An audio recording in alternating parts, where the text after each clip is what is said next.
Mae Krier, an original Rosie the Riveter, was born in 1926 in North Dakota.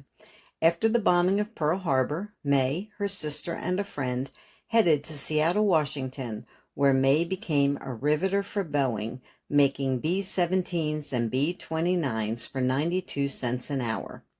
She met Norm, her late husband, a sailor, on the dance floor in 1944. Norm was transferred to Pasco, Washington, and in April 1945 they were married. She left Boeing to work for the Army engineers with Italian prisoners of war in Pasco. Eventually, they settled in Pennsylvania, where they raised their 2 children and where Mae still resides today. Mae joined other Rosies to get the first national Rosie the Riveter Day in 2017 and the Congressional Gold Medal for Rosie in 2020.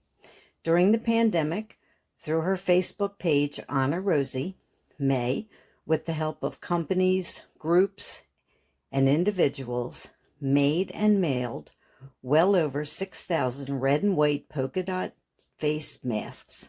5,000 masks went directly to her Honor Rosie followers.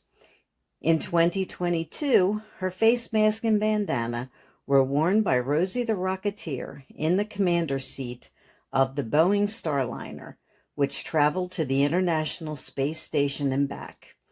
In April of 2024, Mae accepted the Congressional Gold Medal on behalf of all Rosies. It was a great honor to her. Mae continues to travel the world to promote Rosie the Riveter's legacy. And at 100 years, Mae still cuts her own grass. Now it's time to join Breaking Barriers with Mae Krier. Hello, Mae. Hi, Deb. How are you doing? Okay, I have to fix that intro. It's like too draggy. Uh, It also means you can't do anything else outstanding because then it'll be way, way too long. And let's give a little report. When's the last time you cut your grass? Yesterday. There you go. You're still at it with your tractor. Well, yeah, it wasn't so hot. Thank God I wouldn't be doing it today. Yeah. It worked out nice. It was a very nice day. It was nice. I went out in the morning. It was early in the front, but the back I've got a lot of trees, so it was pretty nice back there. Well, So I got it done. you're still doing it. I That's still 100. Yep, and I still like doing it. There you go. So today, our guests are 2 friends of yours, Dani Masterson, who's known as the American Taps Girl, and Virgil, I'm sorry, I'm not going to say your name right, Capollari, incoming commander of Wappingers, probably said that wrong too, VFW Post 5913. Welcome to the show.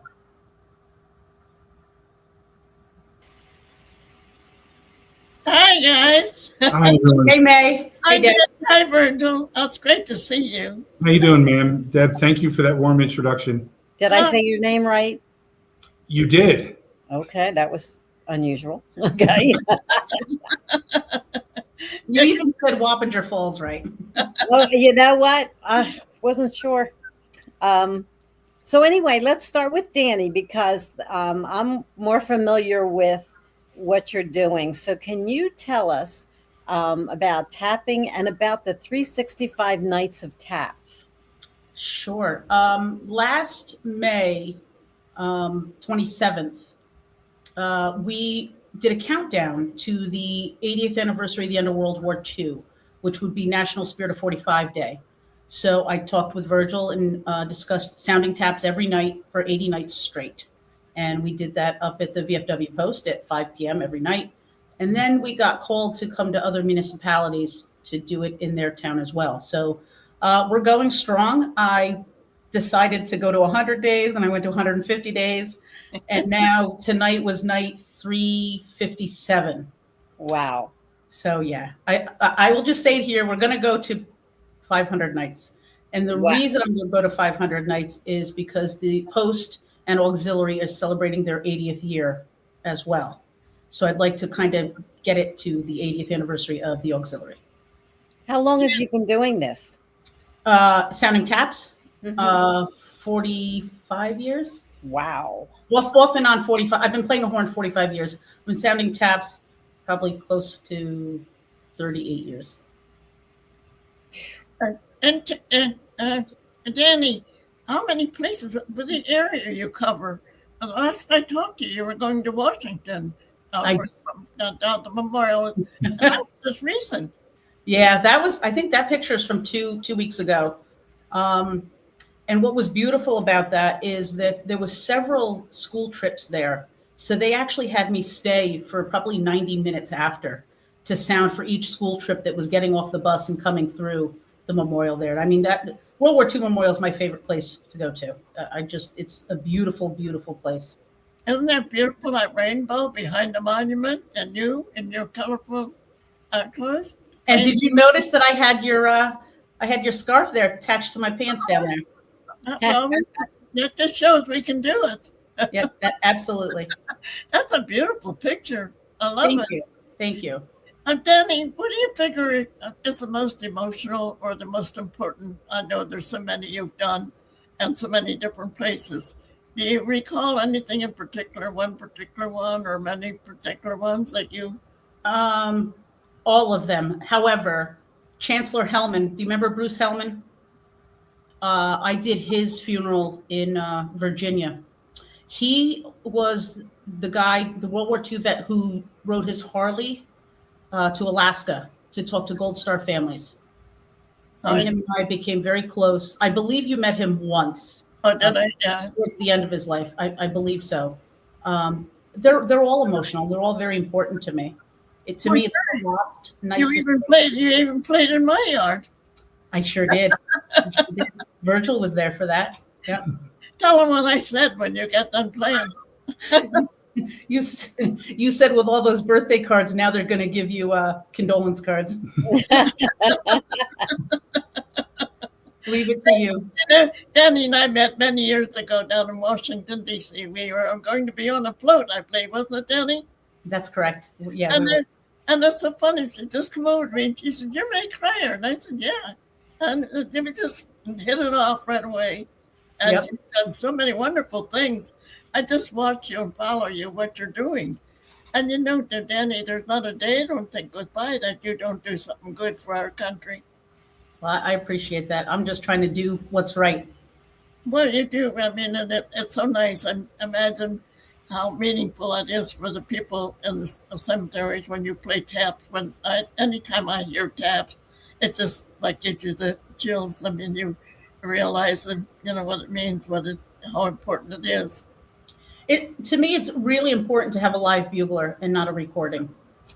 And I always say that, you know, it's powered by heart and not batteries. Well, I like that. Yeah. Yeah, you do such great things. And I just love the way you're into so many things. You know what? Tell us the story of this now, Dani. This was actually taken the same day, a couple weeks ago. I want to say this was taken right after the rainstorm, and it was maybe the second or third school group. And they had come from the back. They saw that I was warming up prior to going out and sounding at 5:00. And they had just missed the first sounding of taps. So we did it again. And they stayed around for quite a while. Were you in school when you started to do this? What possessed you, or what made you decide? Was that your calling? I was in drum and bugle corps growing up. I started really young, and I wanted to play drums, and my mother said no. So I played horn. Well, tell us about the spirit of 45. Sure, that's actually how I met Mae, was Spirit of 45. Yeah. So I believe we met at maybe the 73rd or something, maybe 70th, the parade in DC. So Spirit of 45, it's a national nonprofit. We teach this generation about the greatest generation. And obviously, you know, during the national moment of remembrance, we pause in DC. I sound taps off of the Spirit of 45 float, which Mae was on a couple different times when we did it. We did have a few World War II vets with us as well. And no matter where the float is during that parade, at 3 p.m. it just stops. So it's a really important organization to me and to Mae as well. And, it's just important to keep it going. And we're going into the 81st year now. And obviously it's the World War II vets, are not around as much. So I'd like to keep it going. I told Virgil that I'd like to do another wreath laying, in August, maybe not as big as last year, and maybe gradually get it bigger and bigger every couple of years. Do you play at Arlington, Dani? I have. It's a little different with the rules there, but I've played a couple times there. Oh, that's right. And it's very emotional. When I stop getting emotional, that means it's time for me to give it up. And I haven't stopped yet. I think I told Virgil, somebody I told yesterday, we did a funeral the other day for somebody. And when it's time to sound taps for a funeral, I get completely nervous and shaky and jittery. But when I do it every night at 5 o'clock, it's just like nothing. I just put my horn up and play. I have a full ritual of things I do before I play for a funeral. But you not only play taps, you're very involved in you call it Wreaths Across America. What do you call that where you do all the wreaths? That's Wreaths Across America. I want to say I started that in this location probably about 9 years ago. And then just this past year, Virgil joined, and now we're co-leaders for all the Wappingers cemeteries.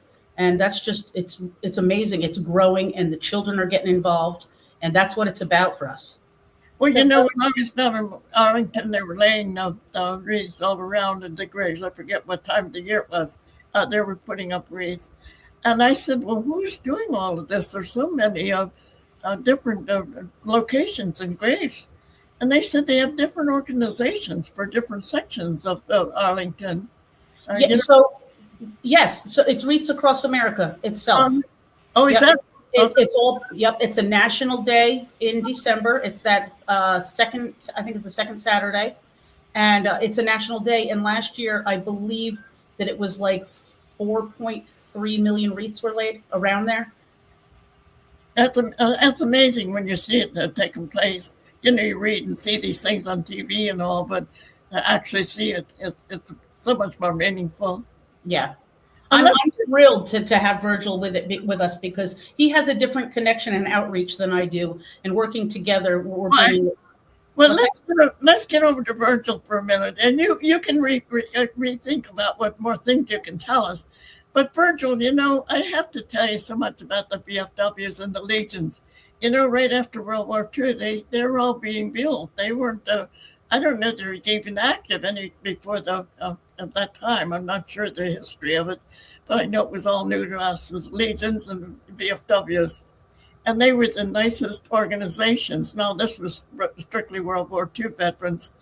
And I said they built these big things, and they had such nice, like they had the one Legion, this was a VFW where they had the big bands. They have Saturday night affairs. They'd have the big bands. It was a wonderful organization. We really enjoyed it. And of course, they used to have these, I'm going to call them lotteries, where they raise money to, and that was always exciting. But the average people don't know what these American Legions and veterans organizations do. When I was going to Normandy, I had to raise, I think it was like $3,500, because this is the first time we were a private group and we had to earn our own money. And, I didn't know where to start. Of course, you start with family, first of all, and you drain them dry. And then you go to different organizations, and every Legion and veterans organization that I knew in our area, the Philadelphia area, I wrote to them. And you'd be amazed how many of them donated to my funds. It just made me so proud. And when I come back from Normandy, I wrote thank you cards to all of them. I had brought back Sam from Omaha Beach. And there's something that the average people don't know, what you men do. I mean, you're men and women, and what you do for charity and all. I think it's just outstanding. And, I have one little poem that it's not a poem, I have to read it, because Paul Keimer he was a commander of the VFW in Berkeley, and he has sponsored me in everything I do. It's absolutely amazing. And one of the things he wrote to me, and I just think it's outstanding, he said, "You and your remaining Rosies are a reminder of the final glimpse into World War II, when the nation was united and patriotism was the hallmark of the day. Indeed, this has been an exciting time for Rosies, also a rare opportunity to show and tell the greatness of our country and our fellow citizens." Paul Heimer from, I think it was Post 280 in Percy, Pennsylvania. And that just stuck with me every chance I get. I post that. Isn't that amazing? I just think it's so nice. But I'm so honored how the VFW and the Legions helped me get to Normandy. So, Virgil, you're the incoming commander of the VFW. Is that is that in June, or is that this year? Yes, it will be next month in June. Okay. So tell us about your outreach to veterans and how you promote patriotism, which is really, really important. The VFW has a very long history. It was started in 1899 by veterans that had returned from the Spanish-American War.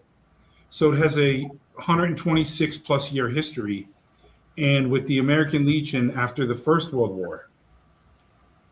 These organizations were founded on trying to provide support for fellow veterans, especially with the wars, but they kind of evolved. And after the Second World War, when, as Ms. Krier noted, as when there was a larger influx in organizations being formed across the country, the purpose of them was to exist as veteran service organizations, primarily caring for vets, giving fellow veterans a place where they can come, support one another, seek assistance, and just know they're being supported. But there was another dynamic to it, which was promoting the values of patriotism.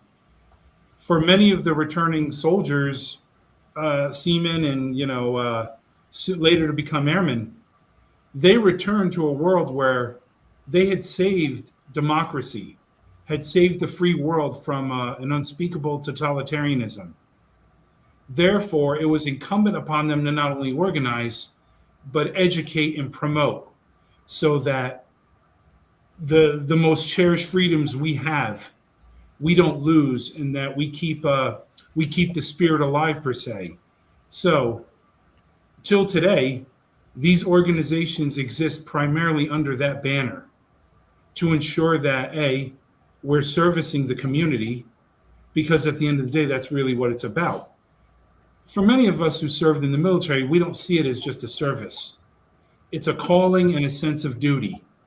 We don't expect everyone to necessarily understand it, but at the end of the day, I can assuredly say that with all of these veteran service organizations, we serve the community to ensure that our neighborhoods, our friends, our residents of the past, and our way of life lasts another 80 plus years. And do you find that how is your membership? Is it going down? Is it staying? Is it going up? Well, we know throughout the country there's a lot of challenges. Mm-hmm. However, we've been pretty fortunate here. We find that with more of the outreach that we do with community, that word has gotten around that we're getting involved, we're doing things, and we've actually increased quite a bit with our membership. When I first came on board a few years back, we were at about roughly 60. Now we're in the low 80s. So we just see this as a total net multiplier, but we mustn't rest on our laurels. And I think that the more we do, the more we incorporate and appreciate community, I think that word will continue to get around, and will multiply the positives. Well, Virgil, when in our day, it seemed like World War II, they were more or less the founding. I don't know when they founded, but they became very popular. As the other wars came along, like the older men started to more or less fall away. And, like everything, the younger men took over. Now, when I was looking for funding from the VFW and the Legions, so many of them had closed their doors. Now, was that because of financial, or was that because of membership? It's often hard to say. It's usually a combination of factors. One is community support kind of maybe dwindled. Maybe the outreach efforts probably weren't as effective maybe as they could be. An aging cadre of members. Because our organizations emphasize community engagement and outreach to the community, we can't expect to get support unless we're ready to support. And I think that as long as that message is maintained and, more importantly, primarily pushed, we may find ourselves trailing rather than kind of proactively engaging. I imagine it's pretty hard if you don't have the area where you have a lot of veterans. You need support. I imagine that's more difficult too. We often find that support can come from many different areas, and everything from local church groups to the Scouts to people in the community who do care. And we can't be picky. We can't pick and choose. We kind of lead with a positive message, and we have found in the past couple of years that by doing so, we actually attract the kind of support that really gives us a sense of purpose. Well, getting back to Dani, Dani put the way she advertised my birthday. That's amazing. But Dani, you're very active in the VFW, aren't you? I'm a member of the auxiliary. I was a member of the auxiliary years ago, and I recently went back about roughly a year ago, I think. Yes. About a year ago. So it's important to do this outreach and reach the kids. I love working with Scouts, and teaching them, because some of they just want to learn. I was absolutely amazed about all of the people that the different programs, the charity people, the churches. I never heard of CARE before, and there were so many in those birthday cards. There were so many from CARE, and there were just so many different organizations that are so active to doing good things. Groups that you don't hear about every day, and I think that's nice to get that out here for people to realize. One of the things I loved reading those cards, I read every one of them. One of the ones I loved on one man wrote, he said, "You left a hell of a legacy, lady." And I thought that was cute. Another one that was so cute, she wrote the card that said, "Silly, crazy, and badass." And I said, "Well, that's me." That's great. But that was so nice. I just love those cards. And I still have 50 more to send you that are sitting on my computer desk. That 50 more, that makes it close to 600, because there's hardly a day. Thursday, a couple came, they brought me a plant and a card. So it's hardly a week goes by that I still don't get cards. And I get the beautiful plant. And I think so funny, because my birthday, by the time March was over, I was exhausted. I bet. It was a lot of fun, an awful lot of fun. But the way you put the notice out there, I was stunned. I think the cards came from 44 different states, at least that. Sure. And so I know there must be 600 cards by now if you still have 50. So. I think I have one from New Zealand that's sitting in the pile, I believe. Oh, yeah, because I think one lady said you're getting one from Australia. I just got one from the Netherlands, and I got one from Germany. And so, you're getting them from different countries. I still get cards for other vets that I do it for the past couple of years, a year later. So, if it's out there, they see the address, they see the birthday, they just don't see the date on it. And they want to just make sure that they incorporate a card to somebody, and they send it out. Doesn't matter when. There's no way you can thank everybody for these things. It's just absolutely amazing. And like I said, you can't imagine I would start to work and start reading them. Then I'd stop because I've done it for a while. It's like eating one potato chip. You can't quit with one. I go back. Some nights I burned the midnight oil some nights. And I really enjoyed it. Really enjoyed it. We knew that when we left your house that day that you'd be sitting at the table for a while reading. I know. I was anxious to get reading. I do. I read everything that comes in.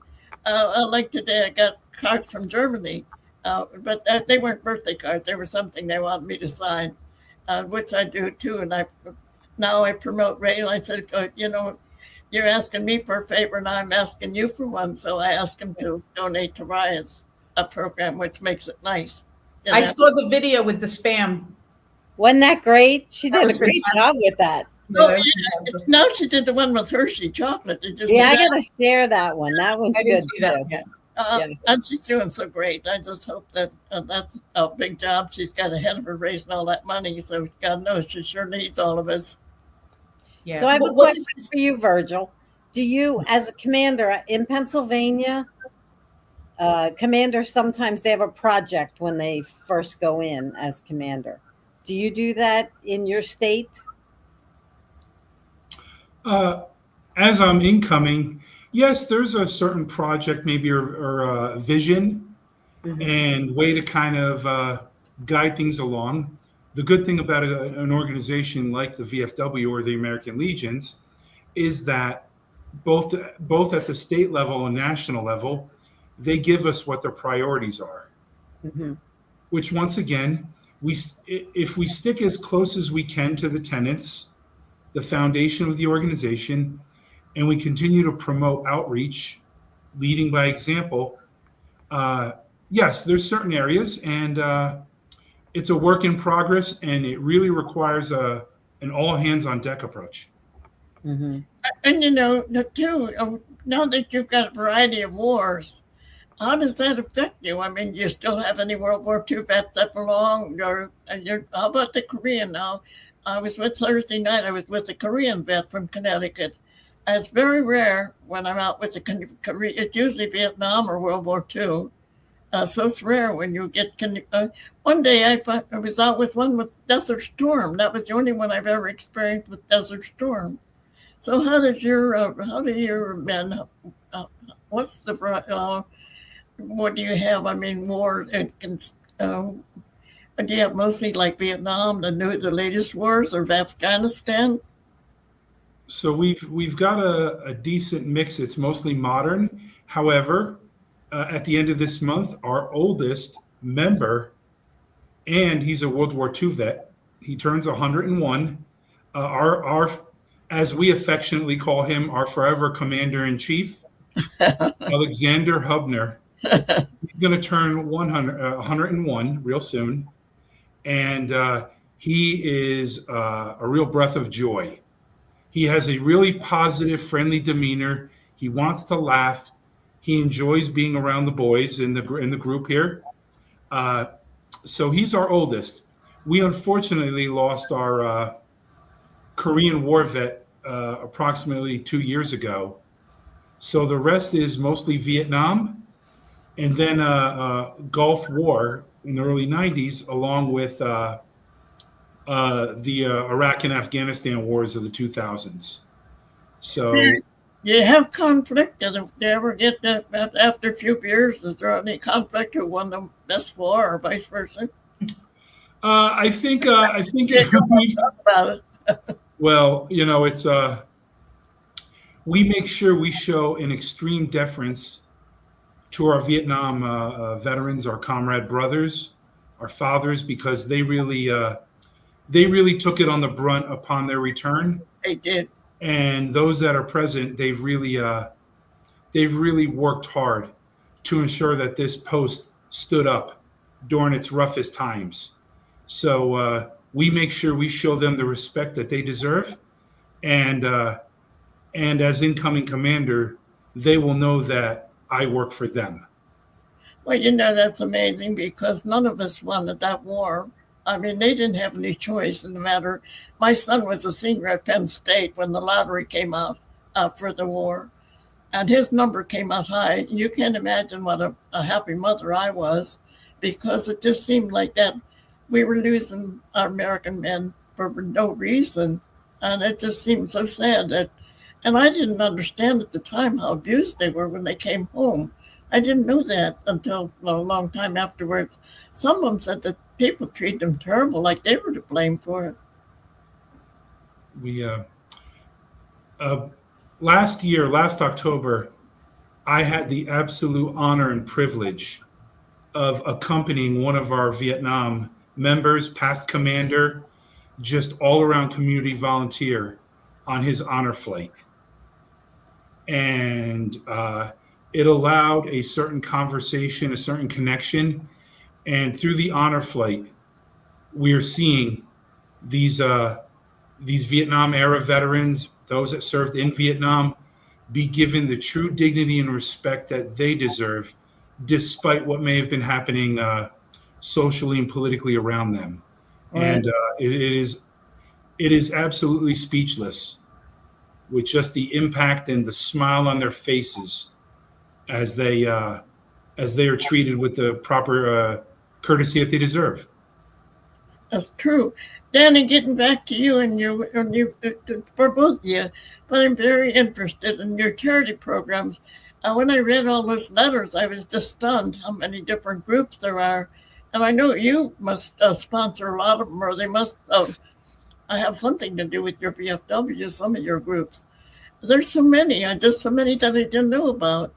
That some are just, tell a little bit about that, Dani.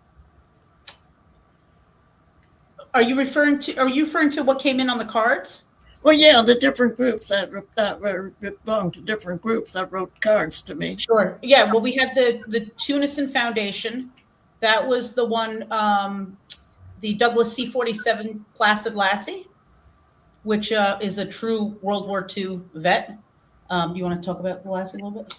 Yes. Through Dani, our post became acquainted with this historical gem that flew over Normandy and many other sites throughout battles and operations throughout the Netherlands and other parts of Europe toward the late part of the war.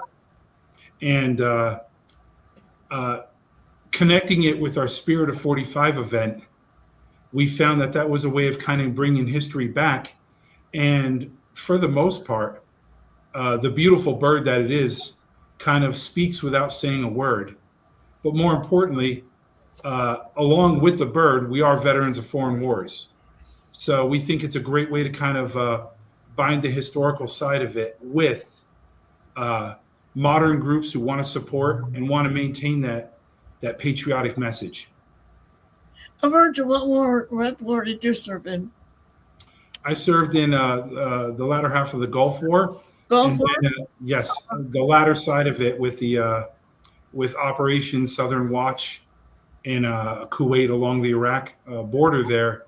And I'd also served in the Balkans with Kosovo and some other areas. So, well, do you remember the Desert Storm, Jessica? I forget Jessica's last name. The first woman that was injured that they made so much of the story of her. Jessica, I forget her last name now. The POW, wasn't she? Jessica Lynch. Yeah. Lynch, yeah, from West Virginia. I thought that, I don't know if they used that for propaganda or not, but that woman went through a lot. I mean, through her whole life, it upset her life completely. This is the sad part. Well, look at that, Tammy Duckworth.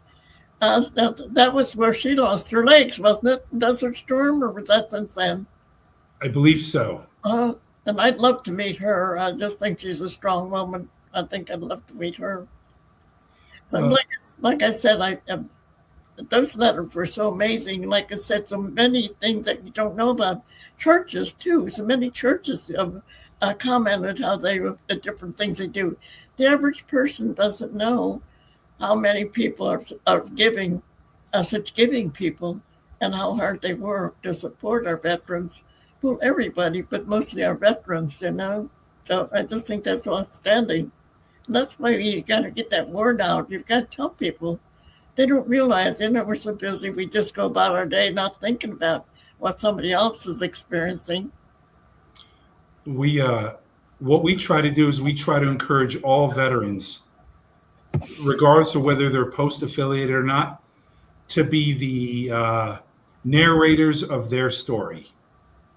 It's important to continue getting the message out because once we stop passing the message, it disappears. That's one thing I really do when I go out among the young girls and people. I keep telling them, talk to your grandparents, your mother, your father, because once they pass away, you're going to say, "Oh, I wished I knew what their story." My one brother-in-law was with General Patton. He has a outstanding military history, and when he passed away, nobody seems to know where his equipment, where everything went. And what a shame that is, because his history is great. I'm looking at the picture now. So where is that from? That is at our VFW post. Okay.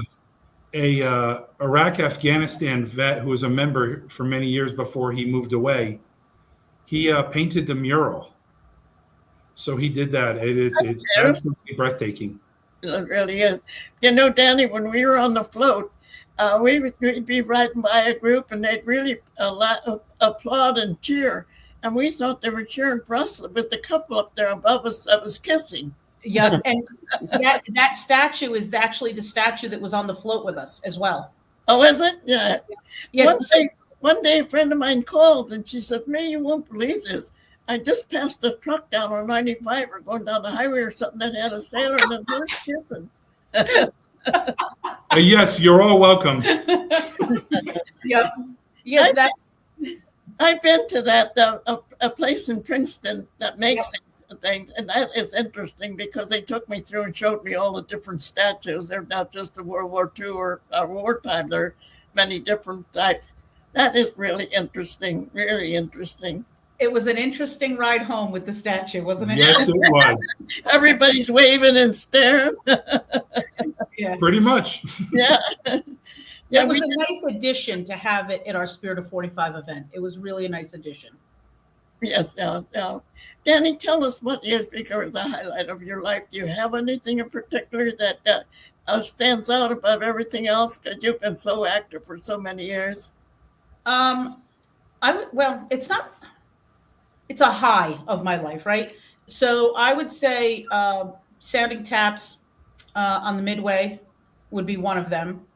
That was for the 70th anniversary of the end of World War II, when I was up on top and you guys were all at the bottom with the giant flag.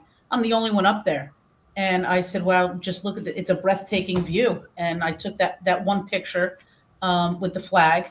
And to meet so many World War II veterans that week, I knew nothing about World War II. And when I left a week later, I felt more like an adult, if that makes sense. Kind of going in as a kid, trying to be in a sponge and learning everything that I can from the Pearl Harbor survivors that were there. It was probably one of the highlights of my life. Isn't that amazing when somebody asked you that question? Last year when I was down in Capitol Forest for that beautiful ceremony there, 4th of July, afterwards we were with the group that put it all together. It was late at night. And they said to me, "Mae, what do you figure a tribute to the highlight of your life?" And, that really sets you back because there's so many things that are so great in your life. But, I came up with two real fast, and that was being asked to accept that Congressional Gold Medal was one of the nicest honors of my life. You figure I'm representing millions of American women. But the second thing was, this was unique. This wasn't then. It was putting my face mask and bandana up into the International Space Station. That was pretty unique. So I guess, they're two of the important things, but the little things add up just as much as the important ones. Look at there. I could read that. When they opened this capsule up in space, I could read that. Wow, that's amazing. And that's what my father, we had nothing, we would grow up during the Great Depression, the Dust Bowl, the stock market crash. We had absolutely nothing.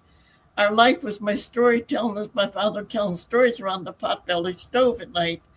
Always talked about the moon and the stars, that we didn't know much of anything else. We didn't know communication outside of our own little world. And that's, I always think about my father. I said, when I read that, all I could think of was, I wish my father could see that. So, we all have great memories. And you know, you're just making yours. Might have been pretty old by now.